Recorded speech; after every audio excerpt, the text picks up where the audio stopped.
मित्रों, मैं नवीन कुमार प्रतिभा coaching centre की मैथ क्लासेस में आपका स्वागत करता हूं और आशा करता हूं कि घर पर आप कुशलता पूर्वक होंगे। अंतिम लेक्चर में मैंने आपको आयु संबंधी प्रश्नों का बोध कराया था। उसी कड़ी में जो आज का लेक्चर होगा वो होगा साधारण ब्याज।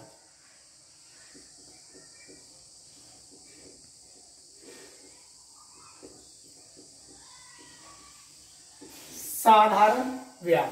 तो सबसे पहले साधारण ब्याज के जो भी बेसिक फॉर्मूले होते हैं मैं उन्हें समझाने की कोशिश करूंगा। कारण है जितनी भी हमारी ट्रिकें बनी हैं, जितना भी हमारा शॉर्ट रूप बना है वो हमेशा बेसिक से बना होता है।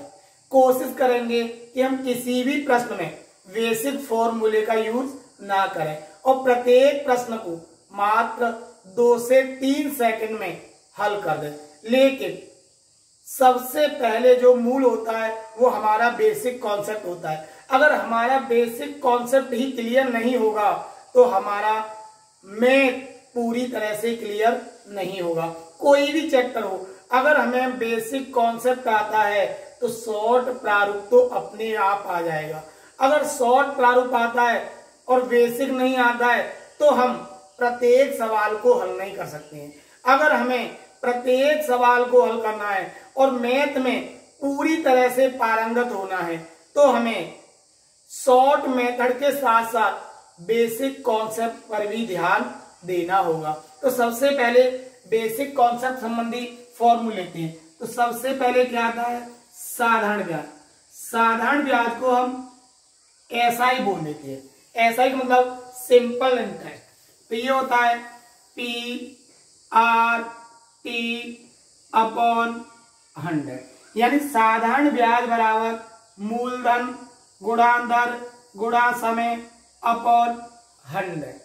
तो ये हो गया साधारण ब्याज निकालने का एक सामान्य फॉर्मूला।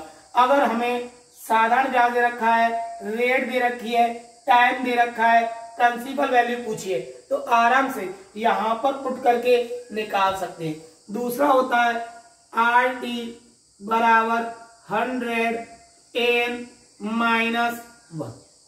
R का मतलब हो गया रेट, T का मतलब हो गया टाइम, N का मतलब हो गया गुना। जैसे क्वेश्चन देता है कि कोई धन 10% वार्षिक दर से कितने वर्षों में स्वयं का 5 गुना हो जाएगा, तो उस कंडीशन में N का मतलब हो जाएगा 5, रेट का मतलब हो जाएगा 10। यहां पर पुटअप कर देंगे और टाइम का मान निकाल लेंगे। एक होता है T1/N1-1, T2/N2-1। इसमें कौन से क्वेश्चन आएंगे? जैसे कहता है कि ब्याज की एक निश्चित दर से कोई धन 12 वर्षों में स्वयं का 3 गुना हो जाता है, तो उसी दर से कितने वर्षों में स्वयं का 8 गुना हो जाएगा। तो गुना मतलब n की जगह गुना रखेंगे, T1 की जगह, यानी प्रारंभिक जो समय होगा T1 की जगह, जो नया समय पूछा जाएगा वो T2 का मान निकल के आएगा। कभी कभी क्या होता है वो T1 T2 का यूज नहीं करता है, वो टाइम का यूज नहीं करता है। टाइम का यूज नहीं करेगा तो किसका यूज करेगा? R का यूज कर सकता है। तो यहां पर T1 और T2 को चेंज कर देंगे। T1 की जगह R1 लिख देंगे और T2 की जगह R2 यूज कर देंगे। तो ये हमारे बेसिक फॉर्मूले होते हैं जो हमें साधारण ब्याज में अप्लाई करने होते हैं। इसी कड़ी में अब साधारण ब्याज संबंधी प्रश्नों को लेकर चलते हैं।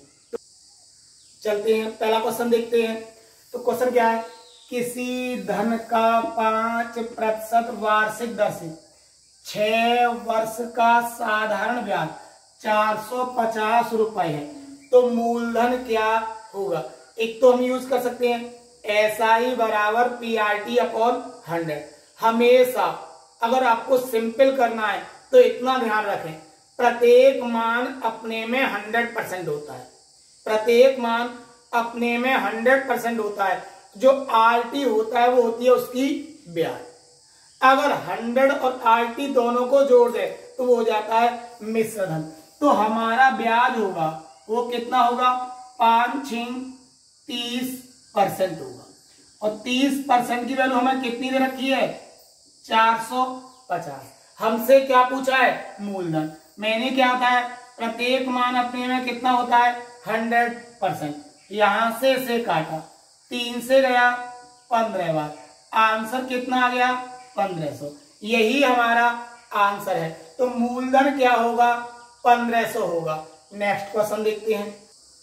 नेक्स्ट क्वेश्चन क्या है, 7,500 रुपए का 2.5% वार्षिक दर से 6 वर्ष का साधारण ब्याज क्या होगा। अब देखिए हमें मूलधन दिया है, तो मैंने क्या बोला, प्रत्येक वैल्यू अपने में कितनी होती है, 100%। तो 100% की वैल्यू हमें कितनी दे रखी है भाई, 100% की वैल्यू हमें दे रखी है 7,500। अब हमसे क्या पूछा है, ब्याज पूछा है। इन दोनों की मल्टीप्लाई कर दो तो कितनी बार चला गया, 15 हो गया। क्योंकि क्या होता है भाई, 25 छक्के 150, दशमलव लगाए तो 15 आ जाएगा। 2 0 से 2 0, 15 पंजे 75, हासिल को आ गए 7, 15 सत्ते 105, 105 और 7 112। तो हमारा जो ब्याज होगा वो होगा 1125 रुपए। यही हमारा आंसर है। अगर हमें मिश्र धन निकालना होता, जो हमने यहाँ 15 यूज किया है, 15 की जगह 115 यूज कर देते, तो 115 यूज करने पर क्या निकल के आता, मिश्र धन निकल के आता। तो इस प्रकार से अगर हमें ब्याज दिया जाता है या मूलधन दिया जाता है या मिश्रधन दिया जाता है और इनमें से कोई एक पूछा जाता है, तो हम आसानी के साथ इस प्रकार के प्रश्नों का उत्तर दे सकते हैं। नेक्स्ट क्वेश्चन देखते हैं। इसी घड़ी में देखते हैं नेक्स्ट क्वेश्चन। किसी धन का 4% वार्षिक दर से 5 वर्ष का मिश्रधन 7200 रुपए है, तो मूलधन क्या होगा। इस बार क्या दिया है, मिश्रधन दिया है, और मिश्रधन क्या होता है, मूलधन प्लस ब्याज। तो ब्याज हो गई 5 चौक 20, मूलधन मैंने क्या बोला था, 100 होता है, 100 और 20 कितना हो गया, 120। इसकी वैल्यू हमें क्या दे रखी है, 7200 दे रखी है। क्या पूछा है, मूलधन पूछा है, किससे गुणा कर दो, 100 से। अगर ब्याज पूछता तो किससे गुणा कर देते, 20 से। कि मूलधन 100 माना है और ब्याज हो गई 20, तो मिश्रधन हो गया 120%। 120% की वैल्यू दे रखी है, मूलधन पूछा है तो गुणा 100 करते हैं भाई। 1 0 से 1 0, 12 6 72, तो आंसर कितना हो गया, 6000 रुपए। आसानी के साथ इस प्रकार के प्रश्नों को हल कर सकते हो। इस प्रकार के प्रश्नों की घर पर बैठकर प्रैक्टिस करेंगे। जितनी भी किताबें हैं और जितने भी क्वेश्चन हमें दे रखे हैं, इस प्रकार के क्वेश्चनों को हल करने की कोशिश करना। नेक्स्ट क्वेश्चन देखते हैं नया क्वेश्चन क्या है भाई, उसी कड़ी में। एक व्यक्ति 6000 रुपए की राशि 4% वार्षिक दर से उधार लेता है, उसी दिन 6.5% वार्षिक दर से उधार देता है, तो उसे 2 वर्ष में कितने रुपए का लाभ होता है। यानी एक इंसान से ले रहा है और दूसरे इंसान को दे रहा है। इस कड़ी में मध्य में बीच में कुछ दलाली लेता है, और दलाली कितने परसेंट की हो गई, लिया था 4% पर, दिया है 6.5% पर, तो दलाली कितने परसेंट की हो गई, 2.5% की दलाली हो गई। तो ध्यान रखो मैंने क्या बोला था, प्रत्येक धन अपने में कितना होता है, 100%। तो 100% की वैल्यू हमें कितनी दे रखी है, 6000 रुपए दे रखी है। दलाली कितने परसेंट की हो गई, 2.5% की हो गई, और 2.5% की दलाली कितने वर्ष के लिए, 2 वर्ष के लिए। तो 2.5 दूनी 5, यही हमारा आंसर होगा। 2 0 से 2 0, 6 पंजे 30, तो यानी कितने रुपए का लाभ हो गया, 300 रुपए का लाभ हो गया। कुछ नहीं करना है, प्रत्येक वैल्यू अपने में 100% माननी है। 100% की वैल्यू कितनी हो गई, 6000 हो गई भाई, तो 1% की वैल्यू कितनी आ जाएगी? 60 आ जाएगी। जब 1 यूनिट का मान 60 आ गया, अब भाई यहां से कितना आ गया? 2.5% दलाली हो गई। और कितने वर्ष की दलाली है? 2 वर्ष की। जब 1 वर्ष की 2.5% है तो 2 वर्ष की कितनी हो जाएगी? 5%। अब 1 यूनिट का मान कितना है? 60, तो 5 यूनिट का मान निकालना है, तो 6 पंजे 30। यही हमारा आंसर होगा। नेक्स्ट क्वेश्चन देखते हैं। नेक्स्ट क्वेश्चन भाई। नेक्स्ट क्वेश्चन क्या कर रहा है? सेम वही क्वेश्चन है, बस थोड़ा सा अंतर है। एक व्यक्ति कुछ धन 6% वार्षिक दर से 4 वर्ष के लिए उधार लेता है। उसी दिन दूसरे व्यक्ति को 7.5% वार्षिक दर से उधार देता है, तो उसे 450 रुपए का लाभ होता है। कितने का? 450 रुपए का लाभ होता है। तो मूलधन क्या था? अब हमें भाई लाभ दे रखा है, दलाली दे रखी है। कितने परसेंट पर लिया था? 6.5% पर। दिया कितने पर है? 7.5% पर। तो अंतर कितने का आ गया? 1.5% का अंतर आ गया भाई, 1.5% का। अब कितने वर्ष का बोला है? 4 वर्ष का बोला है। तो 15 चौका 60, यानी कितने की वैल्यू दे रखी है? 6% की वैल्यू दे रखी है। और 6% की वैल्यू कितनी आ गई? 450। मूलधन पूछा है तो गुणा 100। इसे कैलकुलेट कर देंगे। 6 सत्ते 42, 6 पंजे 23, कितना हो गया? 7500। यही हमारा आंसर होगा। तो आशा करता हूं कि ये प्रश्न आसानी के साथ आप कर सकते हो। नेक्स्ट क्वेश्चन देखते हैं भाई। किसी धन का साधारण ब्याज की एक निश्चित दर से 6 वर्ष का साधारण ब्याज मूलधन का 30% हो जाता है, तो उसी दर से कितने वर्षों में यह मूलधन के बराबर हो जाएगा? अगर यहां से हमसे रेट पूछता, देखिए एक क्वेश्चन करने के बहुत सारे तरीके होते हैं। चाहो तो ऐसा ही बराबर PRD/100 यूज कर सकते हो। अगर हमें फॉर्मूला यूज नहीं करना है तो सीधा सीधा देखो, 30% होने में कितना समय लगा है? 6 वर्ष लगा है। जब 30% होने में 6 वर्ष लगा है और प्रत्येक धन अपने में कितना होता है? 100, तो 100% होने में कितना समय लगेगा? यही हमारा आंसर है। 3 दूनी 6, 10 दूनी 20 वर्ष। तो आसानी के साथ इस प्रकार के सवालों को हल कर सकते हैं। एक बार और समझने की कोशिश करना। 30% होने में कितना समय लगा? 6 वर्ष। तो 100% होने में कितना समय लगेगा? बस काटना था। 6 से काटा 5 बार और 5 से काटा 20 बार। यही हमारा आंसर है। अगर यहीं पर हमसे रेट पूछता तो कोई दिक्कत नहीं थी। कितने वर्ष थे? 6 वर्ष। और जो ब्याज है वो कितने परसेंट है? 30%। 6 से 30 को काट दो तो रेट कितनी हो गई? 5% हो गई। रेट कितनी हो गई? 5% हो गई। अब ब्याज हमें कितना करना है? मूलधन के बराबर करना है, 100% करना है। और रेट कितनी है? 5% है। 5 से काट दो, कितनी बार गया? 20 बार। यही हमारा आंसर है। तो इस प्रकार से हम मौखिक भी कर सकते हैं कि भाई 6 से काटा, रेट हो गई 5%, ब्याज है वो स्वयं के बराबर है, यानी मूलधन के बराबर है। और मूलधन कितना है? 100% है। रेट कितनी है? 5% है। तो 100% में 5% से भाग दे दो, जो भी आएगा वही हमारा आंसर है। अगर ध्यान ना रहे तो बस इतना रखना कि 30% होने में लगा 6 वर्ष, तो 100% होने में कितना समय लगेगा? यही हमारा आंसर है। बहुत आसानी के साथ काट सकते हैं। कितने परसेंट हो गया? कितने वर्ष हो गया? 20 वर्ष हो गया, क्योंकि 1% से 1% कट जाएगा।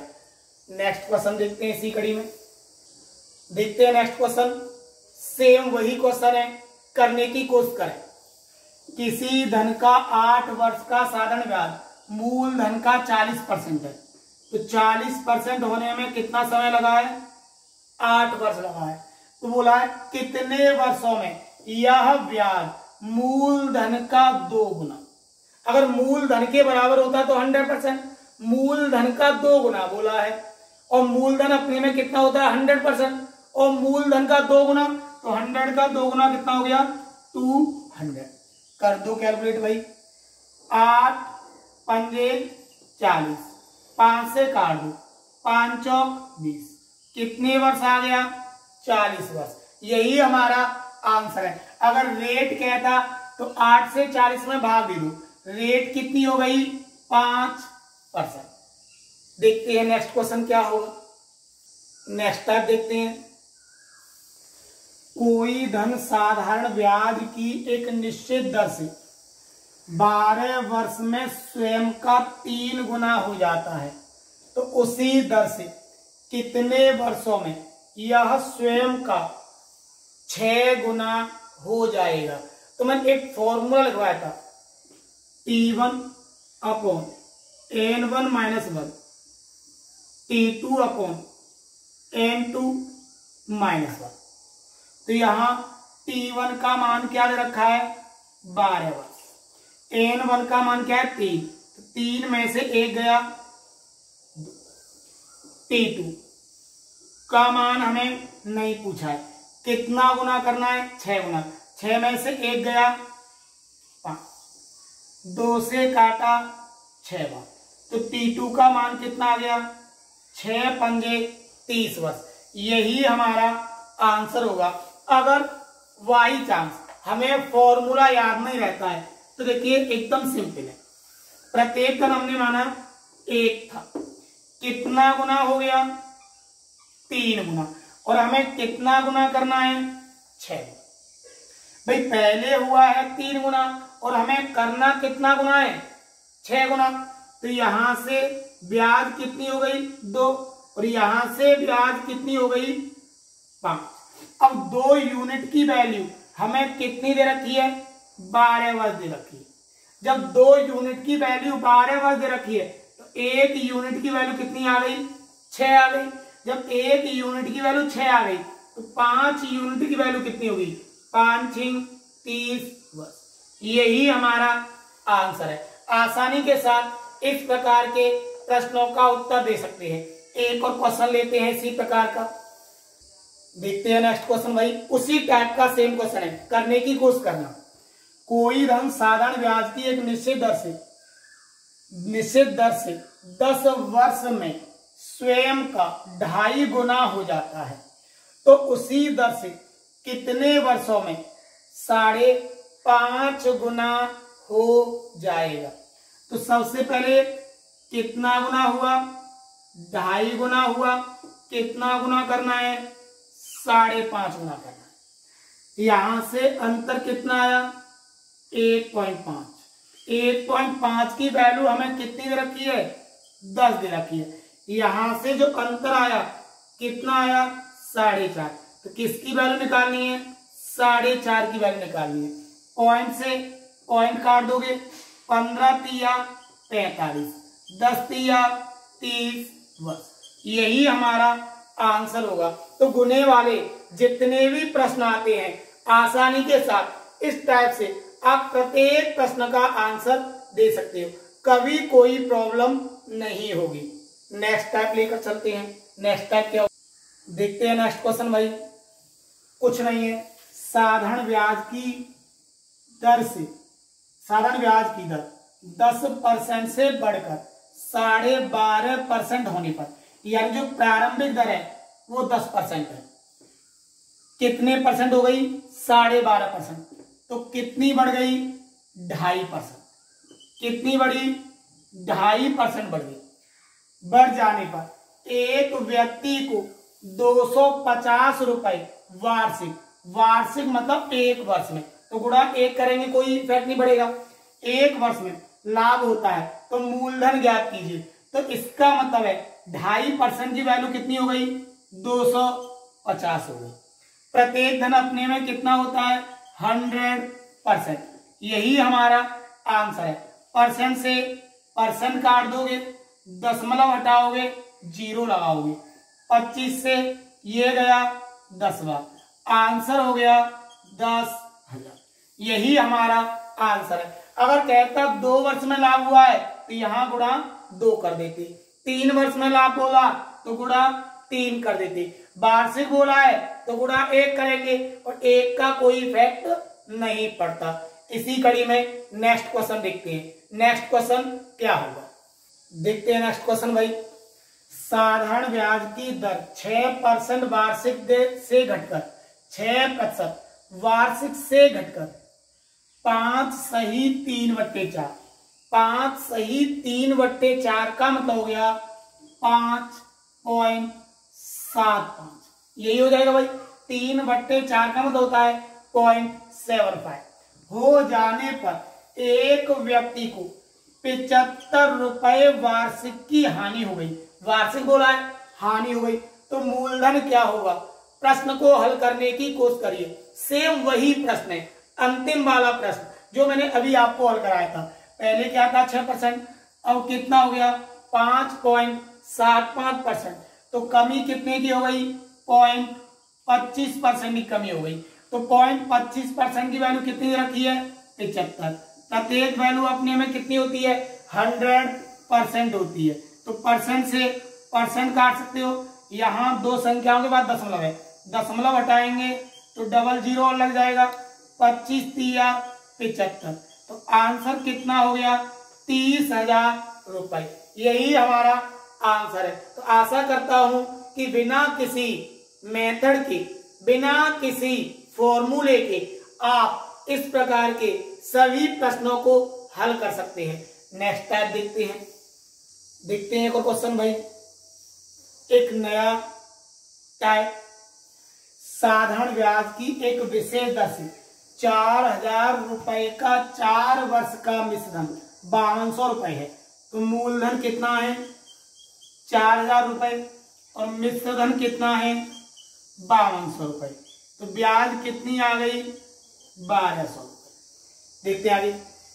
यदि ब्याज की दर 1.5 गुनी कर दी जाए, कितनी गुनी कर दी जाए 1.5 गुनी कर दी जाए, तो उसी धन का उतने ही समय का मिश्रधन क्या होगा।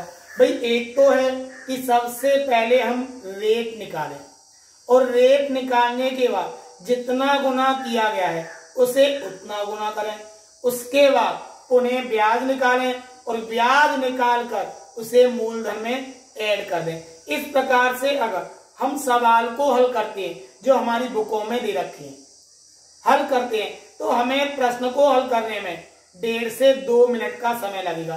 तो भाई इतना क्यों नहीं याद रखते हो, बस इतना याद रखना है, यदि ब्याज 2 गुनी होगी, यदि दर 2 गुनी होगी तो ब्याज भी 2 गुनी होगी, यदि दर 3 गुनी हो जाएगी तो ब्याज भी 3 गुनी हो जाएगी, यदि दर आधी हो जाएगी तो ब्याज भी आधी हो जाएगी। तो यहाँ रेट निकालने की कोई आवश्यकता नहीं है। जो दर है वो कितनी गुनी की गई है 1.5 गुनी, तो आप यहाँ पर 1.5 से गुणा कर दो ब्याज में। जब दर 1.5 गुनी है तो ब्याज भी 1.5 गुनी, 2 से कितनी बार कटेगा 6 तिया 1800। जो नई दर से जो ब्याज होगा वो कितना होगा 1800। मूलधन कितना है 4,000, 4,000 में 1800 जोड़ दो, कितने हो गए 5,800। यही हमारा मिश्रधन होगा। जिनके समझ में नहीं आया एक बार और समझने की कोशिश करें भाई, कुछ नहीं है, बहुत सिंपल है भाई। देखिए मूलधन कितना है 4,000, मिश्रधन कितना है 5200, तो ब्याज कितनी आ गई 1200। रेट कितनी गुनी की गई है 1.5 गुनी, 1.5 गुनी का मतलब 3/2, कितनी बार गया 600, 600 तिया 1800, तो ब्याज कितनी हो गई, नई दर से ब्याज जो हुई वो 1800 हुई और मूलधन कितना है 4,000, 4,000 मूलधन है 1800 ब्याज है, तो मिश्रधन कितना हो जाएगा 5800। यही हमारा आंसर है। इसी प्रकार का एक क्वेश्चन और लेते हैं, आसानी के साथ समझ में आ जाएगा। देखते हैं भाई उसी टाइप का एक और क्वेश्चन है, सेम वही क्वेश्चन है। साधारण ब्याज की एक निश्चित दर से 6,000 रुपए का धन 5 वर्ष में 7500 रुपए हो जाता है। यदि ब्याज की दर 2/3 कर दी जाए तो उसी धन का उतने ही समय का मिश्र धन क्या होगा? तो वही तरीका अपनाना है। मूलधन 6000, मिश्र धन 7500, तो ब्याज कितनी हो गई? 1500। अब ब्याज की दर कितनी कर दी गई है? 2/3 कर दी गई है। 3 से गया 5 बार 1500, 1500 दूनी 1000। जो नई दर से ब्याज होगा वो कितना होगा? 1000। मूलधन कितना है? 6000। तो मिश्र धन कितना हो गया? 7000। यही हमारा आंसर है। तो इस प्रकार के प्रश्नों को आप आसानी के साथ कर सकते हो, चाहे 2 गुना कर दे, 3 गुना कर दे, 2.5 गुना कर दे या आधा कर दे। आधा करता तो 1/2 लेते, और 1/2 लेते तो कितना आ जाता? 750। 750 आता तो कितना हो जाता आंसर? 6750। तो इतना ध्यान रखना है। अगर दर 2 गुनी करे तो ब्याज को 2 गुना कर दो, यदि दर 1.5 गुनी करे तो ब्याज को 1.5 गुना कर दो, यदि दर आधा करे तो ब्याज को आधा कर दो। कोई प्रॉब्लम नहीं होगी। आसानी के साथ मात्र 2 से 3 सेकंड में इस प्रकार के प्रश्नों को हल कर सकते हैं। एक और टाइप देखते हैं। एक नेक्स्ट क्वेश्चन, एक नया टाइप। वही क्वेश्चन है, बस थोड़ा सा एडवांस कर दिया गया है। 5000 रुपए का साधारण ब्याज की एक निश्चित दर से 4 वर्ष में 6200 रुपए हो जाता है। यानी कि जो मूलधन है 5000 है और मिश्रण कितना हुआ है? 6200 हुआ है। कितने वर्षों में हुआ है? 4 वर्षों में। यदि ब्याज की दर 2% बढ़ा दी जाए। अब तक हमने क्या सुना था? 2 गुना, 1.5 गुना। गुना का मतलब होता है गुणा, बढ़ाने का मतलब होता है प्लस। बढ़ा दे, घटा दे, घटाने का मतलब होता है माइनस। 2% बढ़ा दिया जाए तो उतने ही धन का उतने ही समय का मिश्र धन क्या होगा? भाई एक तो है, सबसे पहले हम ब्याज निकालें, ब्याज निकालने के बाद हम रेट निकालें, और जो भी रेट निकल के आए उसमें 2% जोड़कर नई रेट निकालें। नई रेट निकालने के बाद पुनः ब्याज निकालें और उस ब्याज को मूलधन में ऐड कर दें। वही हमारा आंसर होगा। अब इतना ना करके देखिए, जो पुरानी दर थी उसका ब्याज किसमें समाहित है? मिश्र धन में समाहित है। तो मिश्र धन कितना है? 6200 रुपए। अगर रेट बढ़ी है तो प्लस का यूज करोगे, अगर रेट घटी है तो माइनस का यूज करोगे। तो रेट क्या हुई है? वृद्धि हुई है, तो वृद्धि कर दी। मूलधन कितना था? 5000 रुपए था। रेट कितनी बढ़ी है? 2% बढ़ी है। मूलधन कितने वर्ष का था? 4 वर्ष का था। बटे 100 कितना आ गया? 4 दूनी 8 और 8 पंजे 40। यानी कि जो रेट बढ़ी उसके कारण ब्याज कितना बढ़ गया? 400 रुपए ब्याज बढ़ गया। इस प्रकार से जो मिश्रण हो गया वो 6600 रुपए हो गया। यही हमारा आंसर है। अगर रेट घटती तो यहाँ प्लस की जगह क्या कर देते? माइनस कर देते। बस देखिए मैंने क्या बोला है, किसी चीज को रटिए मत, हमेशा समझने की कोशिश करिए। और ध्यान रखें, जब तक पढ़ाई को आप एक बोझ के रूप में लोगे तब तक आप कभी भी किसी भी टॉपिक को सही तरह से नहीं पढ़ सकते हो। अगर किसी भी टॉपिक को अच्छी तरह से समझना है तो उसे एक एंजॉय के रूप में लीजिए। पढ़ाई को अपनी हॉबी बना लीजिए। जिस दिन पढ़ाई हमारी हॉबी बन गई, शायद कोई भी विषय ऐसा हो जो हमें ना आए। तो समझने की कोशिश करना, ध्यान रखना। भाई मिश्र धन है 6200, तो जो रेट हमारी पुरानी थी उस पुरानी रेट से जो हमें ब्याज मिलना था वो इसमें समाहित है। जो ब्याज बढ़ेगा वो रेट बढ़ने के कारण बढ़ेगा। अब मूलधन क्या है? 5000। भाई ब्याज तो मूलधन पर ही मिलता है ना साधारण, तो ये कोई चक्रवर्ती थोड़ी एक ब्याज पर भी ब्याज मिल जाए। तो मूलधन था 5000, रेट बढ़ी 2%, कितने वर्ष का था? 4 वर्ष का, बट्टे 100। तो बड़ी रेट द्वारा मिला ब्याज कितना हो गया? 400। 400 और 6200 कितने हो गए? 6600। यही हमारा आंसर है। इसी प्रकार का एक और क्वेश्चन देखते हैं जिससे आसानी के साथ क्लियर हो जाए। देखते हैं कि उसी टाइप क्वेश्चन है सेम। 8000 रुपए का धन साधारण ब्याज की एक निश्चित दर से 3 वर्ष का मिश्र धन 9500 रुपए है। क्या बोला है? ब्याज की एक निश्चित दर से 3 वर्ष का मिश्र धन कितना है? 9500 रुपए है, 9500 रुपए है। यदि ब्याज की दर 3% कम होती, कम का मतलब माइनस, मूलधन कितना है? 8000, रेट कितनी कम हुई है? 3% कम हुई है। कितने वर्ष की है? 3 वर्ष की, बटे 100। 3 तिया 9, 9 अट्ठे 72, कितना हो गया? 720। 720 रुपए कम कर दो, 0 0 0। यहां से कर लिया 10, 10 में से 2 गए 8। यहां कितना बचा? 4 बचा। यहां से कर लिया 14, 14 में से 7 गए 7। यहां कितना बचा? 8। हमारा आंसर हो गया 8780। एक और बार ट्राई कर सकते हो भाई। 0 में से 0 0, यहाँ 10, 10 में से 2 गए 8, यहाँ बचा 4 और 14 में से 7 गए 7 बचा 8। यही हमारा आंसर है। तो आसानी के साथ आप साधारण ब्याज के सवालों को हल कर सकते हो। बाकी साधारण ब्याज के जितने भी सवाल होंगे कुछ डिफरेंट तरीके के, वो हम नेक्स्ट लेक्चर में आपको समझाएंगे। और अगर आपको वीडियो अच्छा लगे तो चैनल को सब्सक्राइब करें, साथ ही जितना से अधिक हो सके उतना इसे शेयर करें। सी यू अगेन।